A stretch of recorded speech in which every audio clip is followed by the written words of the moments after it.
Hi friends, welcome to Arur Devi's kitchen. எல்லோரும் எப்படி இருக்கீங்க? இன்றைக்கி நம்ம வீடியோக்குள்ளே என்ன பார்க்க போகிறோம்னு பார்த்தீங்கன்னா, இட்லி மாவில் ஒரு போண்டா தான் ஃப்ரெண்ட்ஸ் செய்ய போகிறோம். செம்ம சூப்பராக இருக்கும். வாங்க அது எப்படி செய்கிறதுன்னு பார்க்கலாம். இப்போ வீடியோக்குள்ளே போகலாம் வாங்க. போண்டா செய்கிறதுக்கு பார்த்தீங்கன்னா, நான் இட்லி மாவு ஒரு கப் அளவு எடுத்துருக்கிறேன். அதாவது நல்லா புளிக்காத மாவாக எடுத்துங்க. ரொம்ப புளிச்ச மாவாக இருக்கக்கூடாது. அதில் ஒரு 1/4 கப் அளவுக்கு அரிசி மாவு சேர்த்துருக்கேன். கொஞ்சமாக ஜீரகம் சேர்த்துருக்குறேன். கொஞ்சம் இஞ்சி பொடிசா நறுக்கி சேர்த்துக்கிறேன். ஒரு 2 பச்சை மிளகாய் எடுத்து சேர்த்துக்கிறேன். நீங்கள் காரத்துக்கு தகுந்த மாதிரி சேர்த்துங்க. ஒரு 2 மீடியம் சைஸ் பெரிய வெங்காயம் பொடிசா நறுக்கி சேர்த்துக்கிறேன். இப்போ கொஞ்சமாக பார்த்தீங்கன்னா மல்லித்தழை பொடிசா நறுக்கி சேர்த்துக்கிறேன். கொஞ்சம் கருவேப்பிலை சேர்த்துக்கலாம். இப்போ பார்த்தீங்கன்னா உப்பு கொஞ்சம் சேர்த்துக்கிறேன். நீங்கள் உப்பு மாவில் இருக்கும், இட்லி மாவில் பார்த்து சேர்த்துக்குங்க. கொஞ்சம் பெருங்காயத்தூள் சேர்த்துக்கிட்டேன். இப்போ எல்லாம் சேர்த்து ஒன்றா நல்லா கையை வச்சு நம்ம நல்லா பிசைஞ்சு எடுத்துக்கலாம். தண்ணி எதுவும் ஊற்ற தேவையில்லை. பாருங்கள், இந்த அளவுக்கு நல்லா பிசைஞ்சு எடுத்துங்க. அப்படி எடுத்து போட்டால் போண்டா நல்லா வரணும். அந்த மாதிரி அளவுக்கு இருக்கணும்.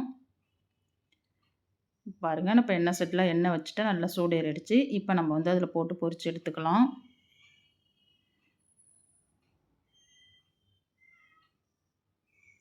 நீங்கள் சின்ன சின்ன சைஸாகவே போட்டு எடுத்துங்க. நல்லா வெந்து நல்லா சூப்பராக இருக்கும். போட்ட கையோடு பரட்டி விட்றாதீங்க. அடிப்பக்கம் நல்லா வெந்து வரும். வந்த பிறகு நம்ம மேலே பரட்டி விட்டுக்கலாம். பாருங்கள், அடிப்பக்கம் நல்லா வெந்துருச்சு. இப்போ நம்ம பரட்டி விட்டுக்கலாம். அடுப்பை ஹைலே வைக்காமல் மீடியமாக வச்சுங்க. ஹையில் வச்சிங்கன்னா ஒரு மாதிரியாக தீஞ்சு போயிடும்.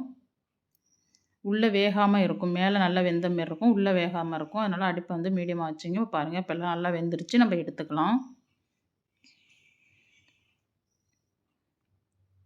இதே மாதிரி இன்னொரு டைம் போட்டு காட்டுறேன் பாருங்கள்.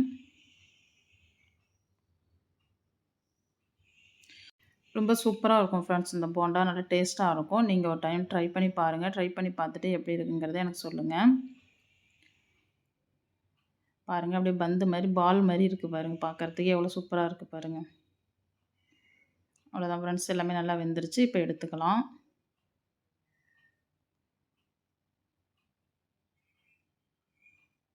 இதேமாரி உங்களுக்கு எல்லாத்தையும் போட்டு எடுத்து காட்டுறேன் பாருங்கள். அவ்வளோதான் ஃப்ரெண்ட்ஸ். குழந்தைங்க ஏதாவது ஸ்நாக்ஸ் கேட்டாங்கன்னா உடனே நம்ம இட்லி மாவு வச்சு உடனே ஒரு ஸ்நாக்ஸ் செஞ்சிடலாம் ஃப்ரெண்ட்ஸ். வீட்டிலையே சட்னி செய்யக்கூடியது ஈஸியாகவும் இருக்கும். உடனே செஞ்சிடலாம்.